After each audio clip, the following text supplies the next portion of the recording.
standing up in McKinney, Texas. This is According to Callus, coming to you on the 24th of March, 2023, episode 383. And today, I have a few stories for you. They're analogies of sorts. Hopefully, something to learn something from, or at least to think about something a different way. But before I get into that, let me remind you that you can help me get the word out by sharing, and subscribing to this podcast. Tell your friends. The organic growth is continuing, and it's beneficial, and maybe someday I'll quit losing money on this endeavor.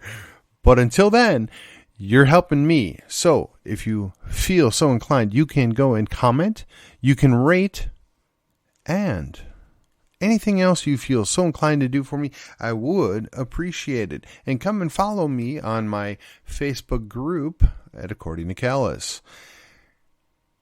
Here we go. On with the show. All right. In this story, we have two cousins. They've known each other since birth.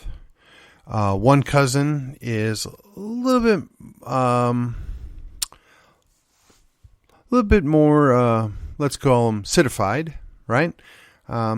Appreciates working in the factory. He does well for himself, but he looks at his cousin and he's a little jealous. He doesn't like everything about his cousin, but they're family, right? So time goes on, and they've had their squabbles. They have had their fights. They're trying to, kind of maintain control over the family business. And they both involved in different aspects. Some of it overlaps, but for the most part, they keep to themselves. They're family after all, and they don't want to necessarily get into a squabble if they can avoid it.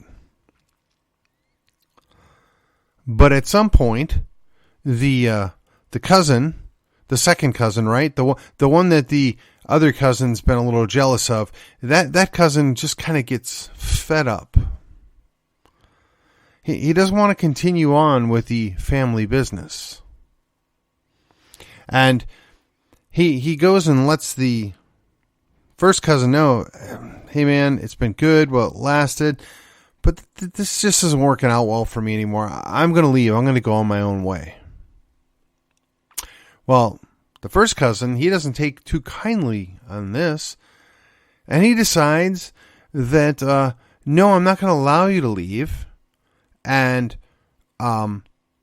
since you insulted me, I'm going to physically restrain you. I'm going to punish you and beat you up a little bit, but I'm going to make you stay. I'm not going to give you an option. So in this scenario, I want you to consider who's right, who's wrong, and what could have we done differently. All right. Next story.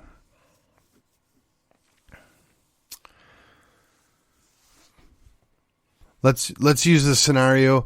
Two different cousins, once again, or two different members of the same family. Right, it's an extensive family. They maybe even know the first two cousins that we talked about. But this time we're going to call them Bill and John. So Bill, he's got a lot of people in his part of the family, and they feel kind of strongly about some of the things that John's doing. But John's not causing them problems. John's kind of keeping them to himself. They're not necessarily in the same business, but they're in the same family. And there's a little inconsistency here. There's a little harsh feelings. At one point, Bill actually threatened to leave the family. And then John came along and said, hey man, I'm sorry if I upset you. Let's just agree that we're family and we're going to put this past us. I'm going to buy you some dinner tonight. We'll talk about it over an adult beverage. it'll be okay. We can make this work out. No reason to have a fight within the family, right? So they get into another argument later on, and this time it turns into a fight. It's a nasty fight, and when the fight's all said and done, John had tried to part ways peacefully. He got kind of goaded into making a mistake. The two of them got in an argument, but now this time they didn't settle it themselves. They disagreed on what the motivation was for their argument, and they wanted to get another opinion. So Bill goes and rounds up all the members of his side of the family, and he brings them in, and they're going to serve as a jury, if you will. And both sides get to tell their story, but while they're telling the story, Bill had already kind of defeated John in the fight, and he had the upper hand. And after all, this is mostly Bill's family present here. And in case they forgot that they're Bill's family, he reminds them. And he lets them know that, well, he pays for their existence. He's their protection. That I really need you to see things my way. So Bill and John, they have this long discussion, this argument in front of their extended family that's acting as the jury. And when all is said and done, the jury, they feel like they have no other option. That they have to find for Bill. I mean, because Bill protects them, Bill funds them, and while they note that John had some legitimate grievances, they just choose to side with Bill because it's for their own protection. I mean, again, what's the expectation here? Who's right? Who's wrong? I mean, is there more information that you need? Okay, well, let's try another one. This time, the family's a little closer. This time, it's an old married couple, right? And they've been together for a very long time. They were kind of put together. Let's look at it as maybe I think it's a yenta. I think that's the proper term, right? If you're Jewish, right? Or a matchmaker, right? So they were put together.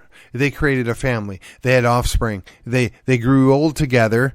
But they're arguing, they're bickering all the time. And the wife, who was obviously the weaker of the two in this scenario here, not saying she's less valuable, doesn't diminish her. Just if the two of them got in a fight, it was clear who was going to win. So the wife, finally, she gets fed up and she goes, we've been together a long time. We've raised our kids. We've had a pretty good life here, but I'm just done with this. I can't deal with this anymore. I want to go my own way. Well, the husband doesn't like that, and says, well, I promise if you will agree to these things that I'll be better. I promise that if you will just do these things for me, agree to these things, and I know that you want to still be part of this family. I mean, you want me to still pay for things. You want me to protect you. You want to live in my house. You're not going to make it on your own. But you just, in order to continue, you're going to have to agree to these things. Well, now the wife, she said, yeah, I don't agree with those things. I think they're bad. I don't think it's fair. I think you're kind of bullying me around. I'm going to leave. Well, now at this point, the husband's enraged, and the husband gets involved and chases her down and beats her senseless, and then brings her back to the house and forces her to sign off on all these things that he wanted her to agree to. He forces the issue by threat of more violence. And after all that's said and done, had his business partner come in and oversee the things. And while he was at it, he then took some of his friends and brought them to the house to make sure that his wife did the things that she agreed to.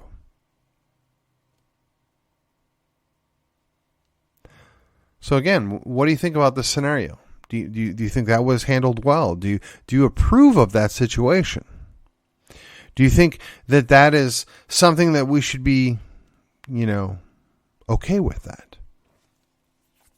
Now, all three of these scenarios are loosely based on a historical situation.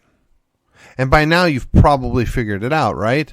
I mean, I didn't go to great lengths to hide anything here. I didn't come up with anything special. As a matter of fact, I've probably used references to at least one, if not all three of these scenarios here, or these stories, in previous podcasts. But to me, it's the one thing that I can't ever overlook. If you're willing to set aside the reasons why somebody would want to split up, you have to be willing to get past some of the ugly stuff, right? History is not pretty. It's not clean. It's not perfect. There are detrimental things involved there. There are nasty inconveniences. There are things that cause people pain. There's bad situations all around. But if you get fixated on any one item, it doesn't allow you to see the truth. It doesn't allow you to see what else is at play here.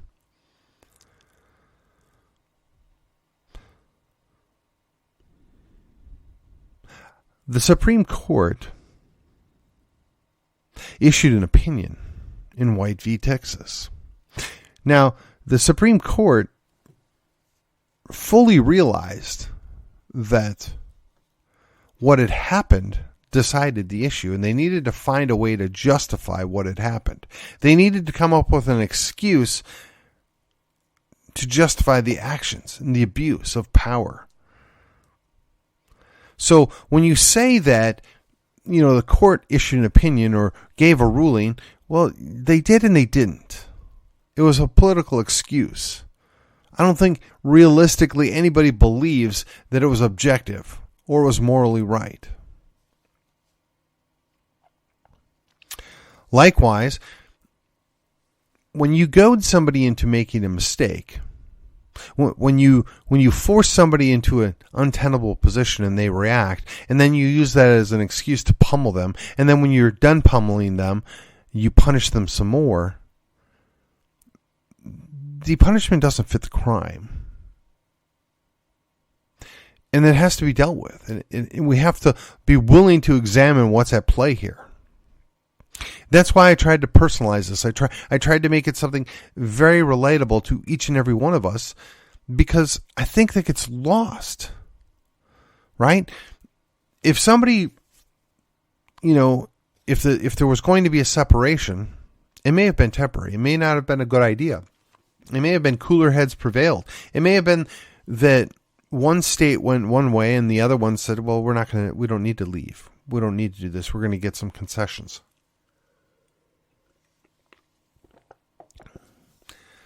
And the third thing, when you look at the history behind some of the laws that were passed, some of the amendments to the Constitution that were forced upon, they were done under duress. Now, when you agree to something under duress, it's not considered legally binding. It's not considered real. It's not considered an accurate representation of how people felt or behaved.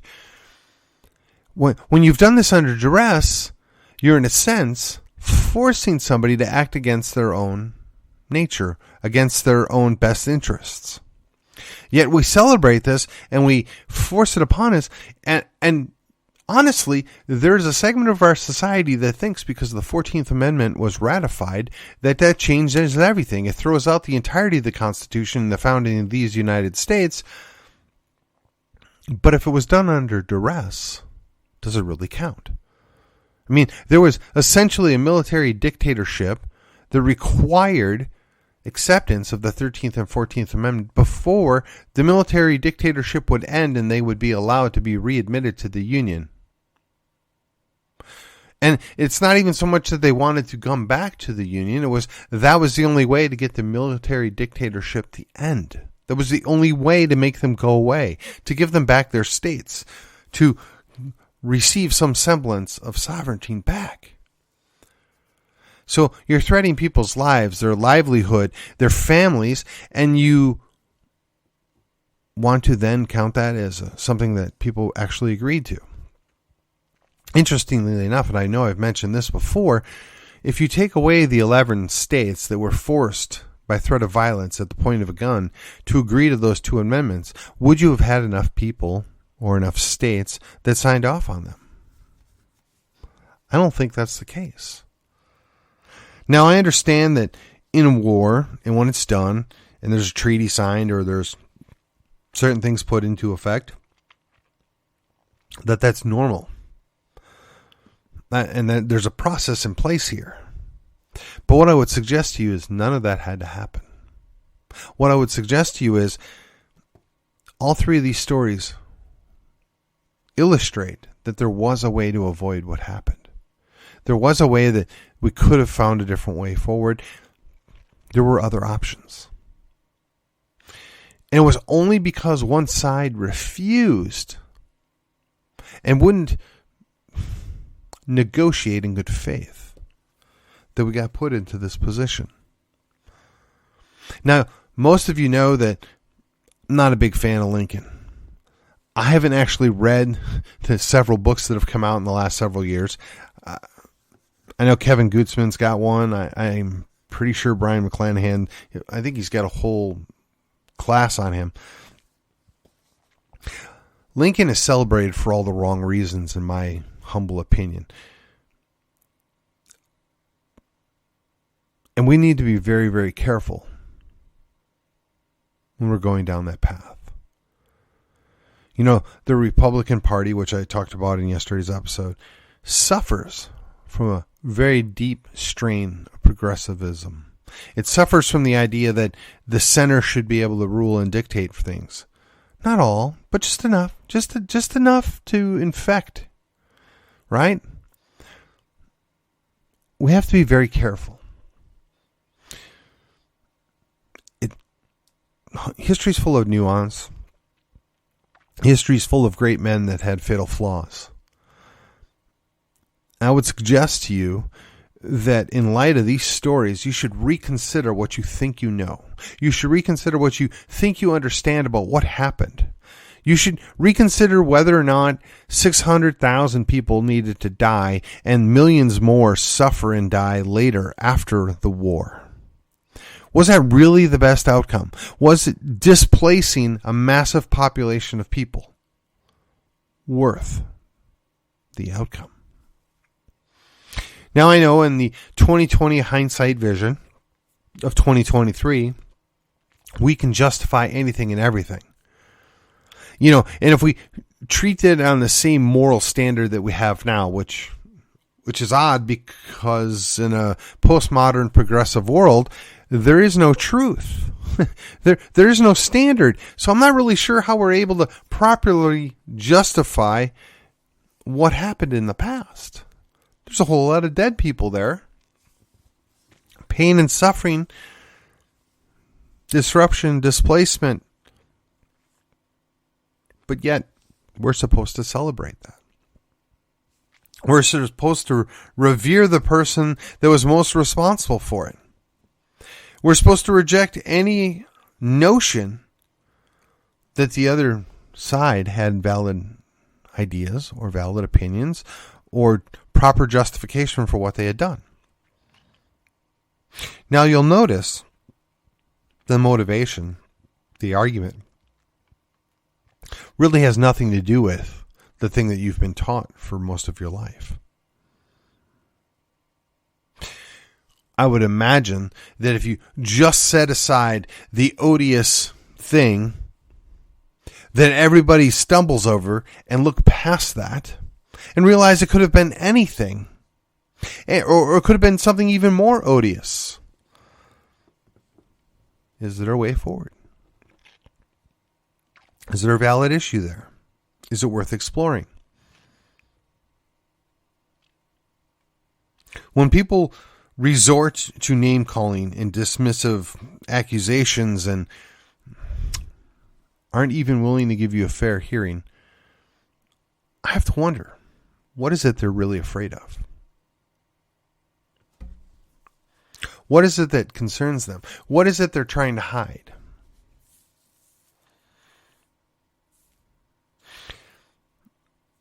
I freely admit, as a history major, the war between the states, the war of northern aggression, the war of secession, the Civil War, whatever your preferred term is for that, was never my favorite thing. And honestly, most of it was because as a Midwestern Yankee coming from Wisconsin, what I knew, or what I thought I knew, is Lincoln was the righteous savior of the country and all those poor slaves. What I was taught is the South was terrible, and really the Southern people didn't really know how bad they were and how bad things were. And fortunately, the Yankees were able to come down and fix the world. I mean, and yes, I'm exaggerating. I'm a little hyperbole thrown in there just for fun.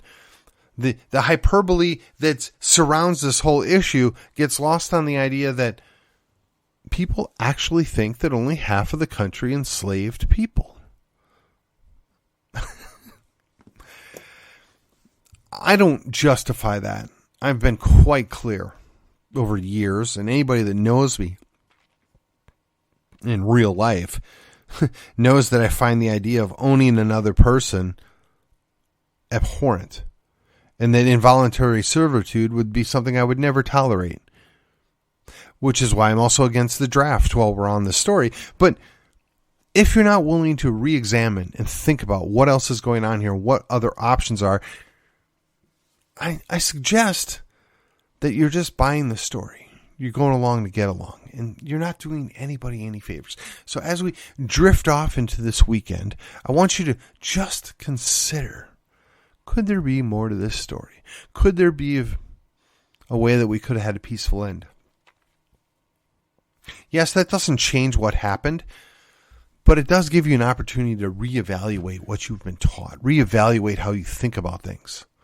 And I'm not asking you to excuse bad behavior. I'm not asking you to pretend there was an odious stain that is involved there, but I would also tell you that pre-existed the Republic by millennia, and it still exists to this day. And it has very little to do with the fact that the vast majority of the people that were involved in that situation were from Europe. It goes on to this day. So please set that aside. Understand it's terrible and nobody's justifying it. And just look at everything else along that situation and just consider if there might have been a better way. So then when we look around the world today and we see some of the things that are going on, and we hear what we're supposed to do, what we're supposed to care about, how you're supposed to be involved and outraged and whatever else, this is an opportunity for you to consider if they would exaggerate this situation, if they would lie about this situation, if they would use the